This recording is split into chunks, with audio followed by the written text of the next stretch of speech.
Assalamualaikum warahmatullahi wabarakatuh. Selamat datang di vlog saya.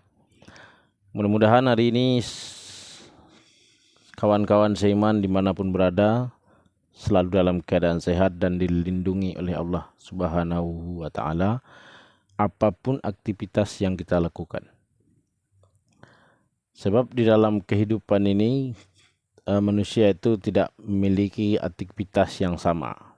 Semuanya berbeda. Dan semua aktivitas yang kita lakukan itu tidak ada yang tidak mengandung bahaya. Semuanya mengandung bahaya. Apalagi cuaca saat ini hujan, jalanan licin, banyak terjadi kecelakaan itu di mana-mana. Bisa dilihat di berita-berita, di media sosial. Itu banyak berita yang memberitakan tentang bencana, musibah yang terjadi di tanah air Indonesia ini. Hujan yang tidak pernah berhenti dari siang malam walaupun dalam kapasitas yang kecil, itu bisa menyebabkan para petani itu merugi. Cabai mati, bawang tidak bisa dipanen itu karena tergenang air gitu. Itulah yang disebut ujian buat kita. Cuman terkadang kita itu lupa. Kita itu hanya ingat ketika Allah itu memberikan kesusahan gitu kepada kita atau mungkin disebut bencana. Nah, itu yang kita ingat gitu. Tapi ketika kita itu diberikan rezeki yang banyak, panen berlimpah, pengantaran barang dari satu daerah ke daerah yang lain lancar, tidak ada ban bocor di jalan, tidak ada ban meletus. Nah, akhirnya kita itu di saat kita itu mendapatkan keberuntungan itu, orang itu cenderung justru lupa dia akan nikmat-nikmat Tuhan itu. Tapi yang orang ingat itu ketika dia tuh terkena musibah, mengalami kerugian, nah itu yang dia ingat. Orang pedagang kemudian dagangannya dicuri orang. Itu yang dia ingat. Tapi ketika dia mendapatkan untung yang banyak itu, ada sehari dapat 10 juta, 15 juta, 5 juta sehari itu, nah, dia tidak ingat itu. Dia tertawa, cekikikan, pergi jalan-jalan kemana-mana dengan keluarga, happy lah pokoknya. Tidak ada dia itu mengingat bahwa di balik kesusahan itu ada kemudahan, dan di balik kemudahan itu juga ada kesusahan. Itu yang harus kita ingat. Jadi di dalam kajian saya ini, sebenarnya ini bukan kajian. Yang memberikan pengajian itu biasanya orang-orang berilmu, ustadz gitu, atau mungkin kiai atau mungkin ulama. Tapi saya ini boleh dikatakan hanya berbagi pengetahuan, berbagi ilmu, berbagi pengalaman hidup gitu. Berhubung saya ini sudah hidup di dunia ini 45 tahun gitu. Dan saya itu banyak melihat kawan-kawan itu yang memiliki kelebihan dan kekurangan. Saya tidak tahu apakah saya ini ada memiliki kelebihan atau banyak memiliki kekurangan gitu. Saya tidak tahu. Tapi yang jelas saya ini berusaha untuk menjadi yang terbaik, walaupun mungkin tidak baik gitu. Jadi saya ini ingin menceritakan kisah. Ini bukan kisah baru, tapi kisah yang sudah lama. Dulu itu ada seorang nabi yang terkena penyakit yang sangat parah. Ya, kawan-kawan mungkin tahu, namanya Nabi Ayub. Tidak ada orang yang tidak tahu dengan Nabi Ayub itu. Salah satu syarat rukun iman itu percaya kepada para nabi dan rasul. Nah, itu yang harus kita ingat. Setiap manusia yang beriman itu dia harus beriman kepada nabi dan rasul, atau percaya kepada para nabi dan rasul itu, bahwa mereka itu ada dan diberikan wahyu, diberikan ilmu, diberikan mukjizat, diberikan kelebihan-kelebihan oleh Allah di atas dunia ini. Dan kita juga harus percaya bahwa nabi dan rasul itu manusia sama seperti kita. Setiap manusia yang lahir ke atas dunia ini tidak ada yang tidak berdosa. Baik itu nabi dan rasul, mereka itu berdosa, melakukan kesalahan. Bahkan Nabi Adam pun tercampak ke atas dunia ini karena melakukan kesalahan. Satu, Nabi Adam itu hanya satu kesalahannya dia perbuat. Siti Hawa itu hanya satu juga kesalahan yang dia perbuat. Siti Hawa itu digoda iblis untuk memakan buah kuldi, dan setelah dia merasakan bagaimana rasanya buah kuldi itu, dan kemudian dia menyuruh Nabi Adam untuk memakannya. Jadi kalau kawan-kawan main perempuan, hati-hati berkawan dengan perempuan itu. Jangan terlalu dekat. Khususnya kalau sampean itu sudah berumah tangga, itu berbahaya. Jaga jarak dengan perempuan. Karena perempuan itu sangat pintar menggoda laki-laki. Gimana caranya supaya laki-laki itu menjadi tercampak? Tercampak itu hanya bahasanya saja, tapi sebenarnya membuat orang itu jadi berdosa. Nah, itu Nabi Adam ya.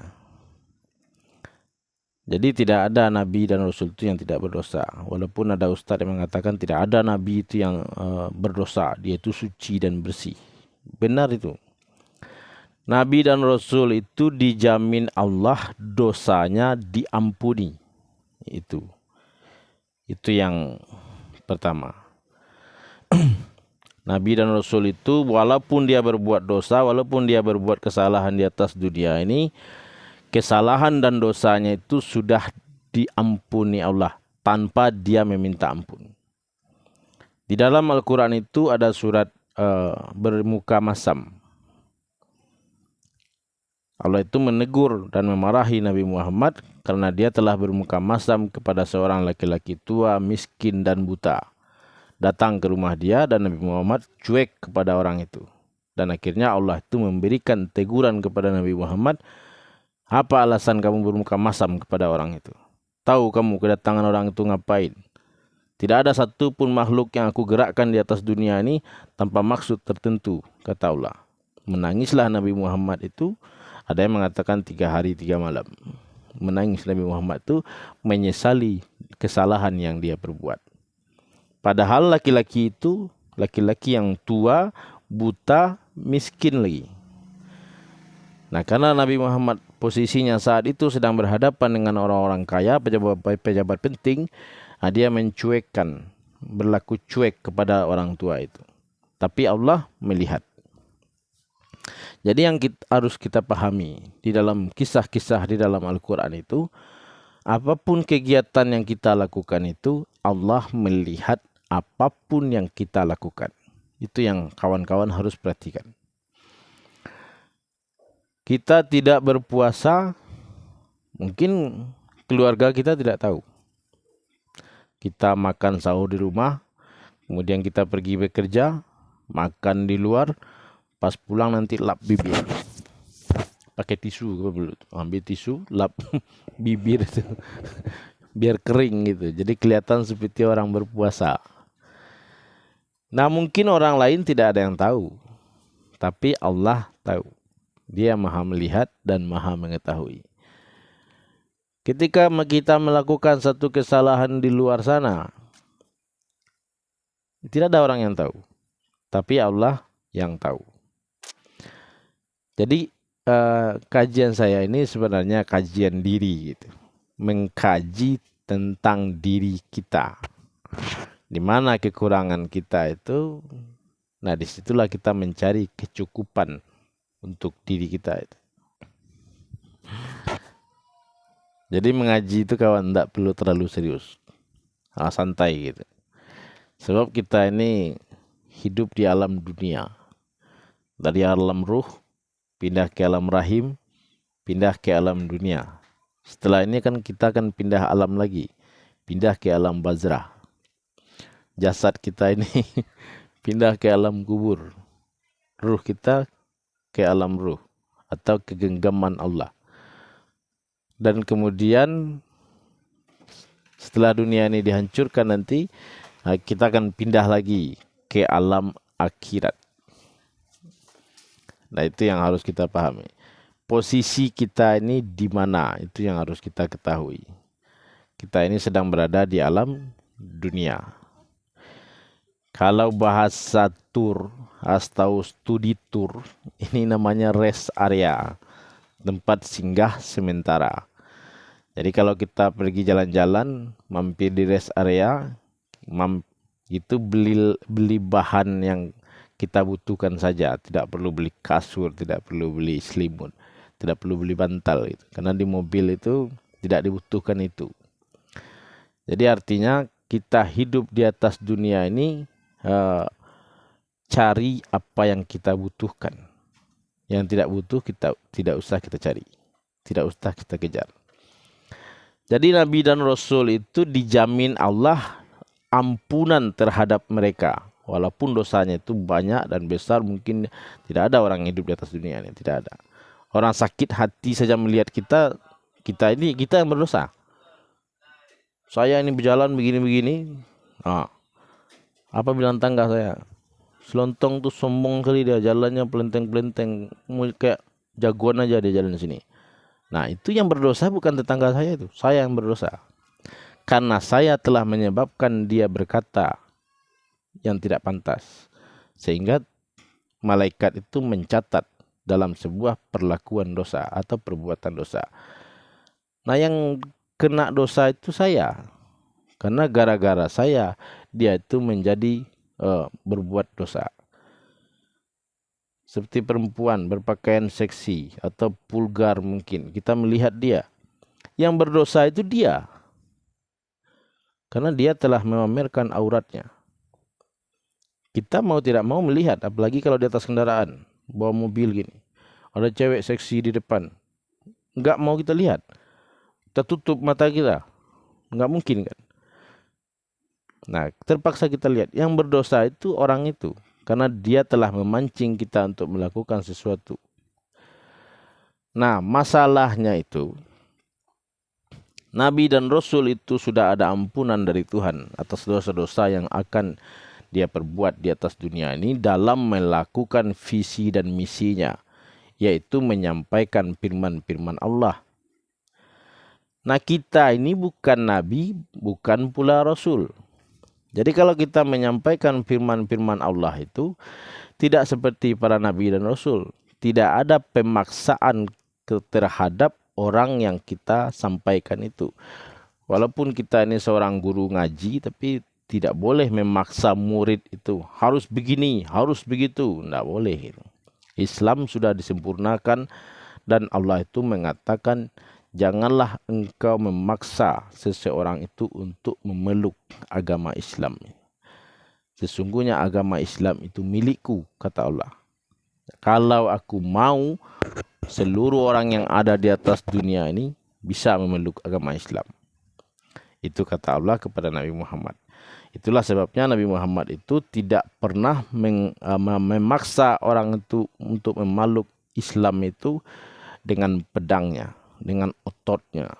Tapi Nabi Muhammad itu mengajak orang itu memeluk agama Islam itu dengan lisannya, dengan tangannya, dengan perbuatannya, dengan mulutnya, dengan matanya, dengan telinganya.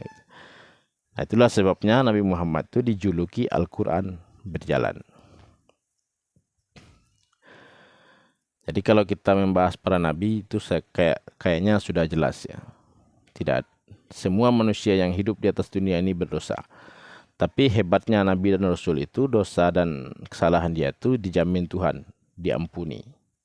Nah, kita yang harus kita pikirkan, bagaimana dengan nasib kita ini?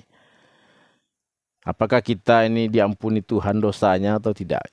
Banyak kesalahan kita yang banyak kesalahan itu yang kita lakukan setiap hari. Apalagi kalau kita ini bekerja, pergi pagi, pulang malam, apalagi kalau bekerjanya malam.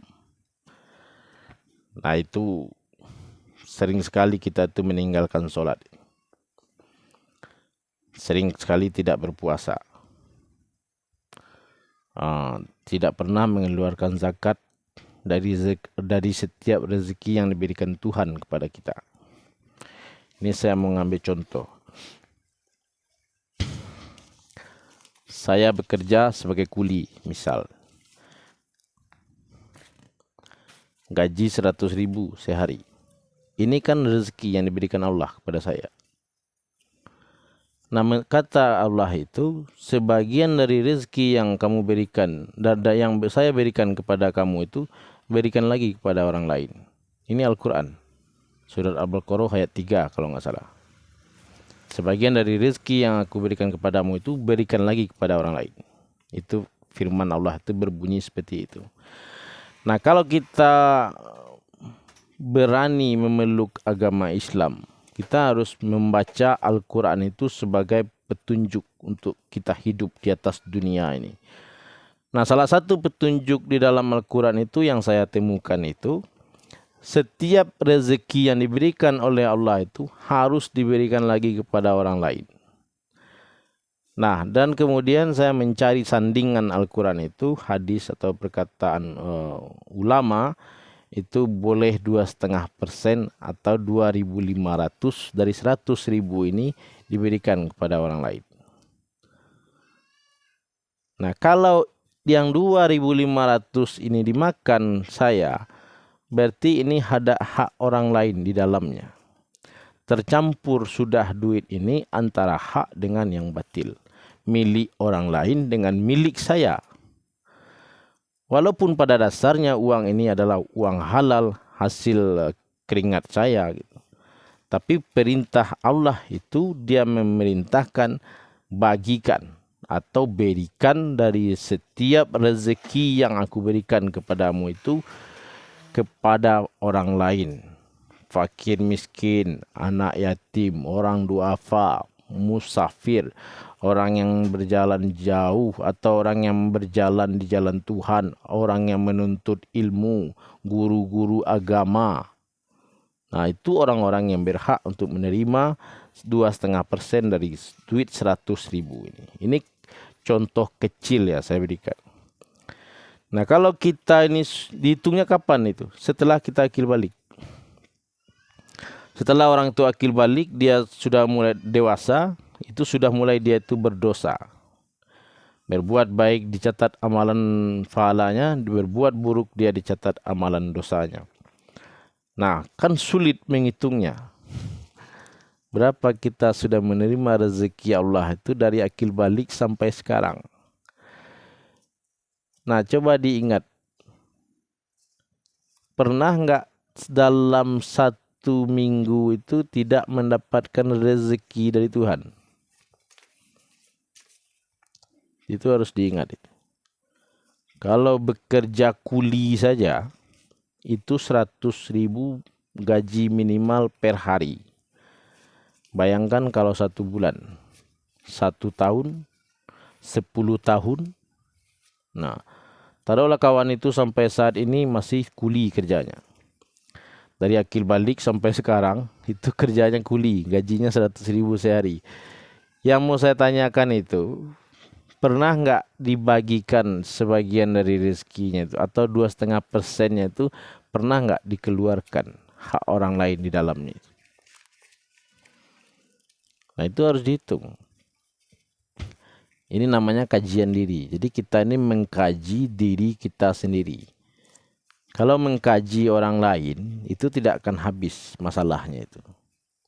Artisnya ini bercerai lagi, kawin lagi, selingkuh sana, masuk hotel sini, keluar hotel sana.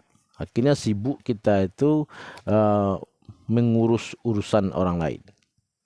Nah, sebenarnya kita hidup di atas dunia ini harus belajar terus mengurus diri kita. Bagaimana caranya kita ini supaya benar agamanya itu. Kalau beragama harus beragama yang benar. Kalau beriman harus beriman yang benar gitu.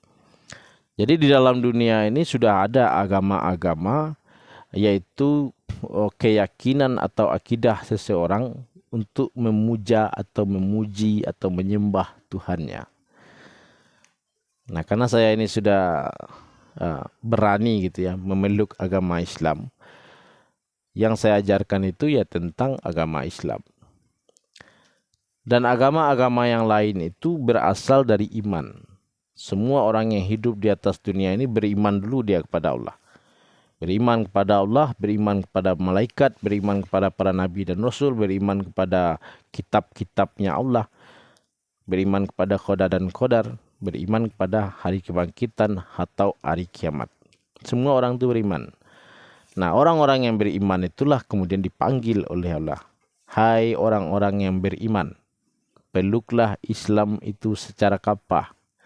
Hai orang-orang yang beriman, masuklah kamu ke dalam Islam. Sesungguhnya Islam itu agama yang dirahmati atau yang sudah disempurnakan oleh Allah itu.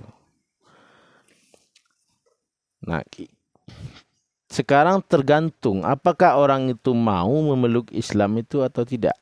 Itu yang tidak dipaksakan oleh Tuhan itu. Diberi manusia itu kebebasan untuk memilih agama. Nah, kalau kita memilih agama Islam, kita tidak boleh mengatakan agama-agama lain itu sesat, kafir, dan lain sebagainya. Sebab kita sendiri sebagai pemeluk agama Islam itu belum tahu benar. Nah, itu yang harus dipikirkan itu. Jangan sok petantang petenteng mentang-mentang sudah beragama Islam, baju putih, celana putih, sorban putih, mengatakan agama orang sesat, kafir, masuk neraka. Nggak boleh begitu. Agama yang kita peluk itu sendiri, kita ini beragama Islam, itu belum tahu benar agama kita itu. Apakah itu sudah memasuki kategori layak diterima atau belum? Kayak mengirim video ke YouTube, snack video segala macam itu. Itu kan ada syarat-syaratnya.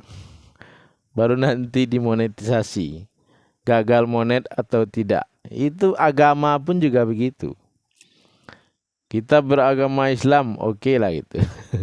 Tapi kalau nggak sholat, nggak ngaji, nggak puasa, nggak zakat, nggak haji, belum ke tanah haram, itu belum bisa dikatakan kita itu sudah beragama Islam. Jadi kalau kita itu memeluk agama, setiap agama itu ada ahlinya. Atau mungkin kalau di dalam agama Islam itu ada ustadznya, ada ulamanya, ada nabinya, ada rasulnya. Jadi kalau kita memeluk agama Islam, itu belajar dulu Islam itu seperti apa, syaratnya bagaimana. Mau memeluk agama Kristen, itu sama. Ada pasturnya, ada pembimbingnya, ada ritual-ritual yang harus kita lakukan di dalam memeluk agama itu. Jadi tidak bisa main peluk-peluk saja, main masuk-masuk saja, tidak bisa begitu. Kalau kita kirim video misalnya nih, kirim ke YouTube, cret, nah itu ada ada syaratnya lagi. Harus buat judul, harus deskripsinya diisi, judulnya harus jelas, tujuannya apa. Begitu juga dengan kita beragama. Jadi kawan-kawan itu silakan tanya diri sendiri itu, agama sampean itu apa itu. Nah, kalau agama itu agama Islam, berarti harus belajar bagaimana caranya memeluk agama Islam itu. Apakah sampean itu beriman atau tidak? Nah, kalau belum beriman, belajar dulu bagaimana caranya supaya beriman. Apa saja iman itu? Bagaimana caranya beriman? Apa rukun iman? Nah gitu. Sekarang ini banyak orang saya tanya, dalam 10 orang saya uji coba, ada nggak yang tahu nih rukun iman berapa? Dalam 10 orang, itu tidak ada yang bisa jawab. Ada yang bisa jawab 3, ada yang bisa jawab 2, ada yang paling hebat tuh 4 bisa jawab dia. Nah kemudian saya tanya lagi, berapa rukun Islam? Nah rukun Islam tuh ada yang menjawab 4, ada yang menjawab 3 gitu. Nah dari situ saya bisa menilai bahwa orang itu tidak mencintai agamanya. Kenapa bisa dinilai seperti itu? Karena dia tidak tahu syarat dan peraturannya. Memeluk agama Islam itu harus beriman. Itu syaratnya. Karena setelah orang itu beriman, baru dia itu dipanggil, hai orang-orang yang beriman, masuklah kamu ke dalam Islam secara kafah. Peluklah Islam itu secara keseluruhan. Karena agama Islam itu agama yang penuh rahmat. Nah itu Al-Quran berulang-ulang. Firman Allah itu berulang-ulang di dalam Al-Quran. Nah salah satu syaratnya itu, ini saya kasih bocoran aja ya. Ini buat kawan-kawan yang tidak tahu, tidak usah malu gitu. Kita ini, aib manusia itu akan selalu disembunyikan oleh Tuhan itu dengan Rahman Rahimnya. Jadi kalau kawan tidak pandai membaca rukun iman, tidak pandai membaca Al-Quran, boleh ikutin video-video saya yang mengajarkan tentang Iqra 1 sampai Iqra 6 dan kemudian membaca tafsir Al-Quran. Ini belajar sistem bodoh gitu.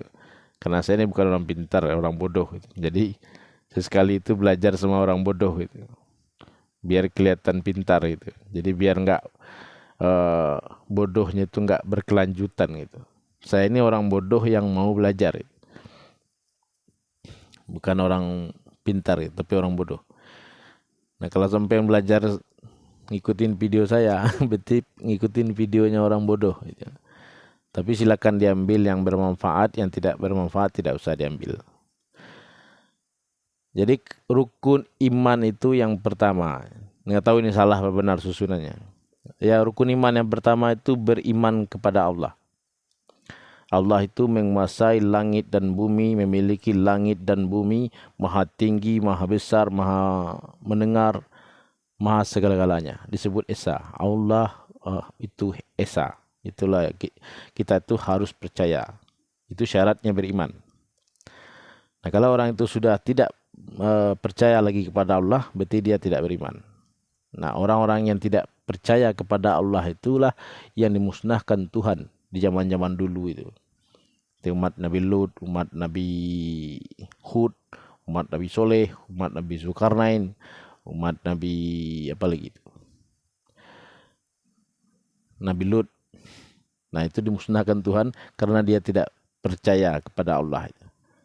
Allah saja dia tidak percaya, bagaimana mungkin dia bisa percaya kepada Nabi, Rasul, kitab-kitabnya. Nah, itu sudah jauh sekali. Sama Allah saja dia tidak percaya. Firaun itu disiksa Tuhan karena dia itu mengatakan dialah Tuhan. Makanya dibunuh Tuhan dia di Laut Merah itu. Kalau Tuhan dia tidak mungkin mati, tapi kenyataannya dia mati. Sampai sekarang jasadnya itu jadi ikan asin. Tidak bisa membusuk, dimuseumkan di Mesir itu. Masih bisa dilihat sampai sekarang. Jadi tidak ada Tuhan yang mati. Nah Firaun itu mengaku sebagai Tuhan, akhirnya dimatikan Tuhan di Laut Merah itu. Jadi ikan asin, karena garamnya sangat tinggi di situ. Nah rukun iman yang kedua itu percaya kepada malaikat. Ada malaikat pencabut nyawa. Ada malaikat pembagi rezeki. Ada malaikat peniup sangkakala. Ada malaikat pencatat amal baik dan amal buruk. Ada malaikat kubur. Ada malaikat penjaga surga. Ada malaikat penjaga neraka. Nah, ada 10 malaikat itu namanya yang harus kita apal gitu, harus kita pahami. Nah, itu kita harus mengerti ada malaikat Jibril gitu. Malaikat tertua sampai saat ini dia masih ada. Di dalam Al-Quran itu Allah mengatakan Jibril itu meniupkan Al-Quran ke dalam kolbu seseorang. Jadi kalau orang itu belajar Al-Quran, Jibril itu meniupkan Al-Quran itu ke dalam kolbunya. Itu tersiratnya saya nggak ngerti gitu. Yang tahu saya itu hanya tersurat. Kalau tersurat, kalau ditiupkan ya begitu, gitu.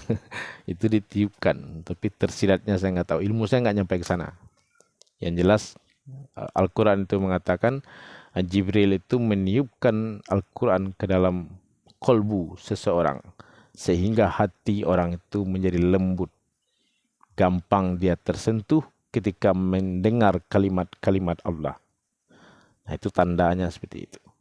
Kalau hati orang itu sudah ditiupkan oleh Jibril Al-Quran, maka orang itu gampang tersentuh oleh kalimat Allah.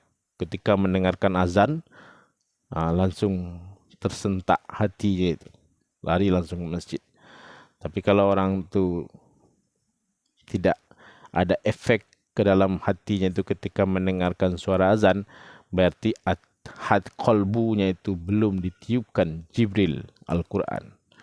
Nah, kesimpulannya seperti itu. Ada malaikat pencabut nyawa.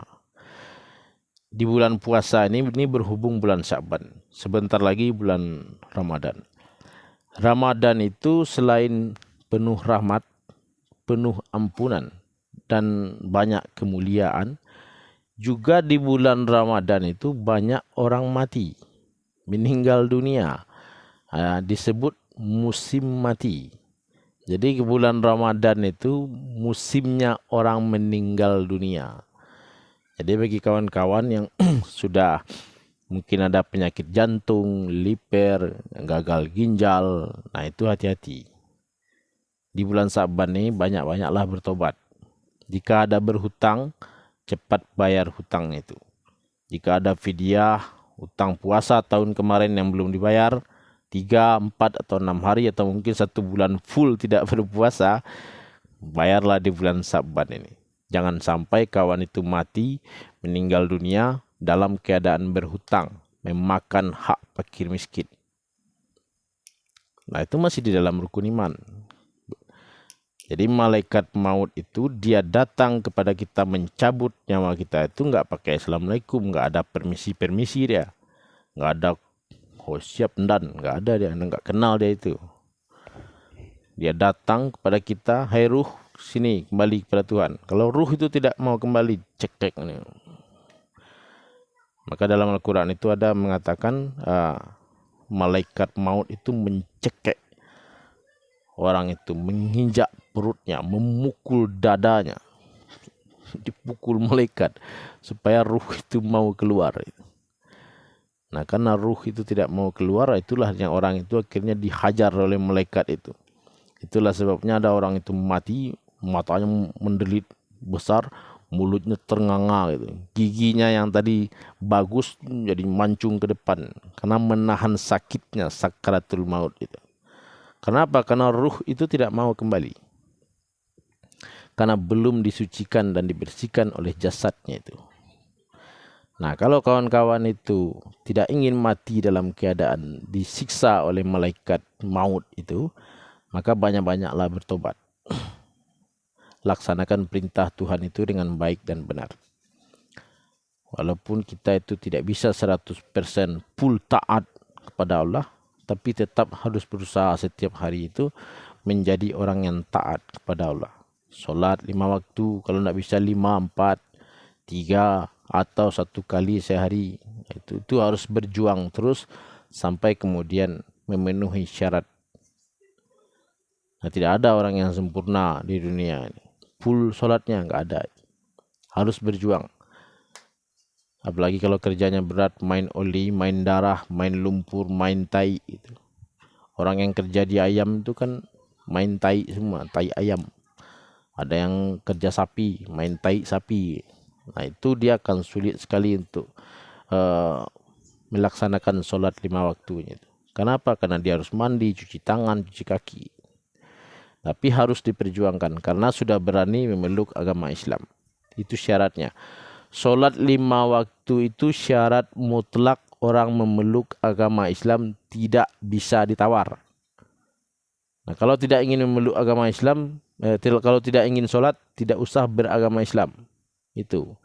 Tapi kalau berani memeluk agama Islam, harus berani sholat, harus berani puasa, harus mau berzakat.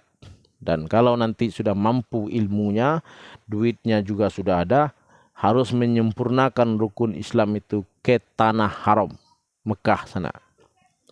Terserah mau haji atau umroh, tawaf dan sa'i. Nah, itu berarti Islamnya sudah sempurna.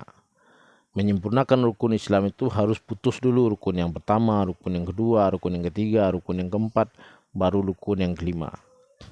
Tidak boleh melompat langsung ke rukun yang kelima. Sholatnya nggak benar, puasanya nggak benar. Nah, ini yang mau dibenarkan dulu. Benarkan dulu sholatnya. Sholat ngerti nggak arti samiallahu liman hamidah? Nggak ngerti. Nah, belajar bagaimana caranya itu, mengerti.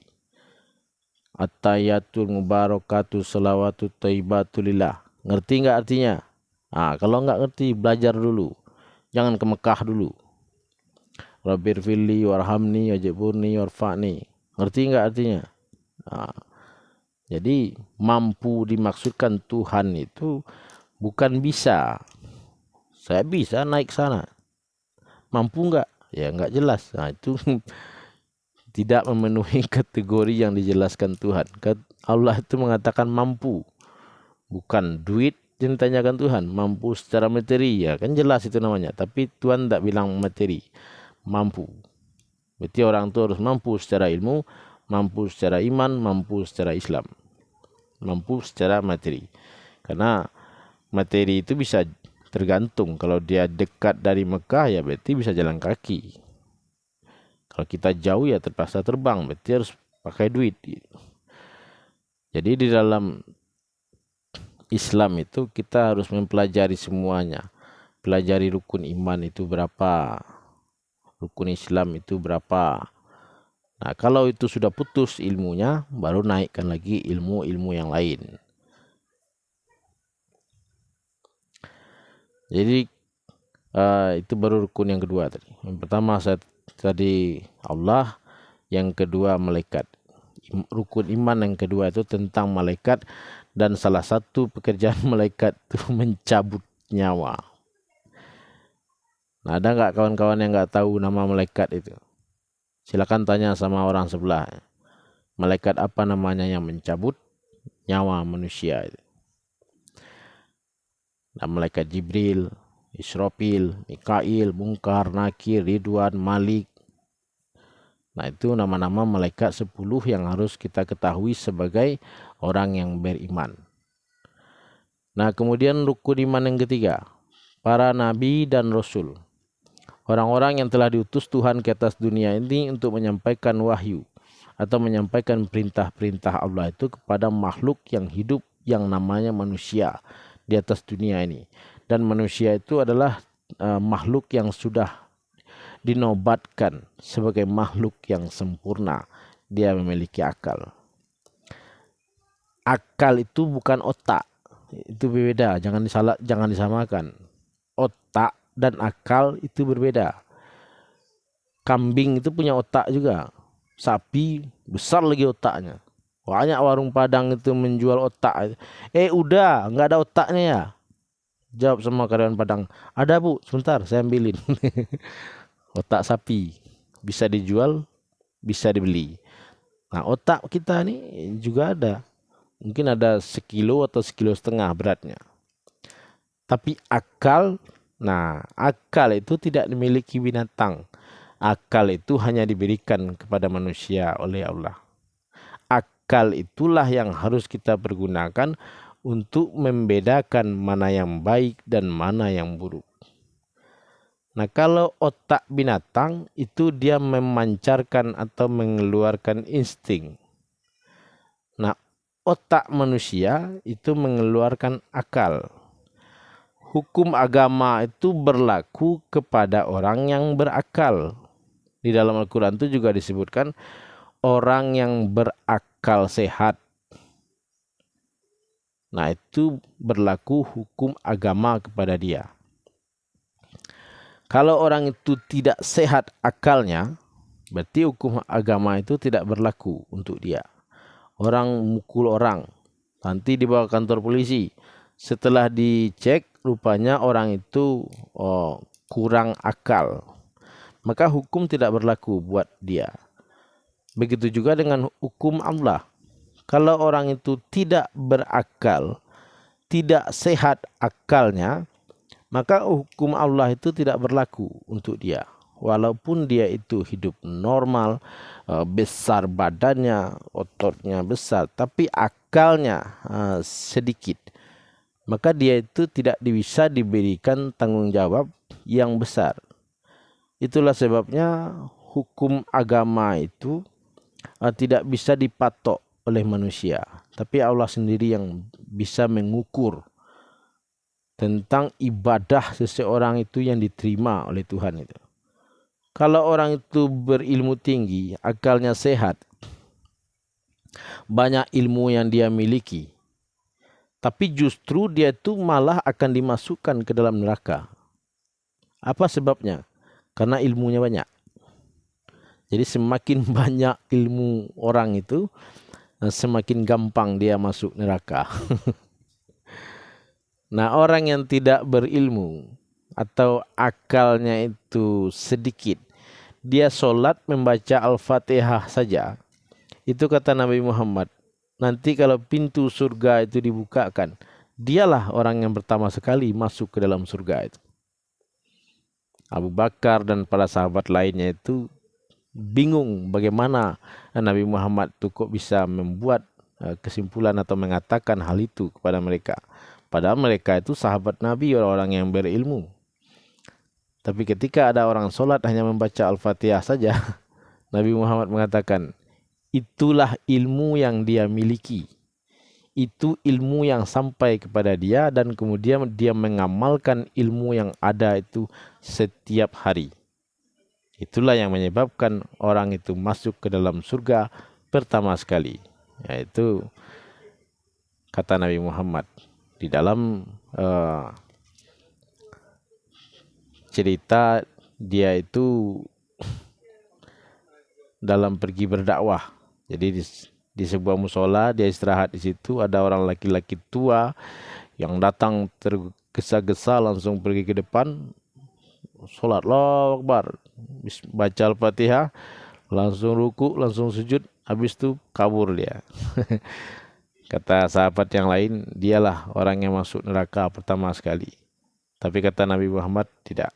Orang itulah yang masuk surga pertama sekali, karena dia mengamalkan ilmu yang dia miliki. Sedangkan orang yang memiliki ilmu yang banyak tapi tidak mau mengamalkannya, dialah yang masuk neraka pertama sekali. Jadi kalau dipikir-pikir, Islam itu ada ribetnya, ada gampangnya. Jadi tergantung kepada kawan-kawan saja, mau yang ribet atau yang gampang. Dan kemudian rukun iman yang ketiga, para nabi. Rukun iman pertama Allah, rukun yang kedua malaikat, rukun yang ketiga itu para nabi dan rasul. Para nabi dan rasul itu diutus Tuhan ke atas dunia ini untuk menyampaikan firman Allah itu atau yang disebut wahyu kepada seluruh makhluk yang hidup di atas dunia ini. Nah, dari para nabi dan rasul itulah kemudian muncul agama-agama. Jadi setiap agama itu ada nabi dan rasul yang akan bertanggung jawab terhadap agama itu nantinya. Nah, kalau kita beragama Islam, penanggung jawab agama kita itu Nabi Muhammad SAW.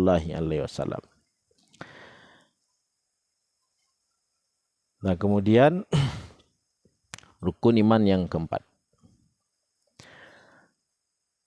Rukun iman yang keempat itu khoda dan khadar. Kadar baik dan kadar buruk. Itu yang disebut khoda dan khodar. Kebaikan dan keburukan itu bisa terjadi kepada kita di awal atau di akhir. Jadi kalau hari ini kita baik, belum tentu tuanya baik juga. Kalau orang itu mudanya jahat, belum tahu tuanya jahat juga. Tapi bisa jadi dia itu baik di waktu muda, di waktu tuanya jahat. Jadi itu yang harus kita pahami tentang khoda dan khodar itu.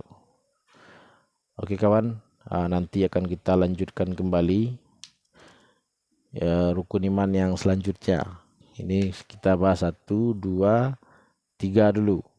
Nanti selanjutnya kita lanjutkan yang keempat sampai yang keenam.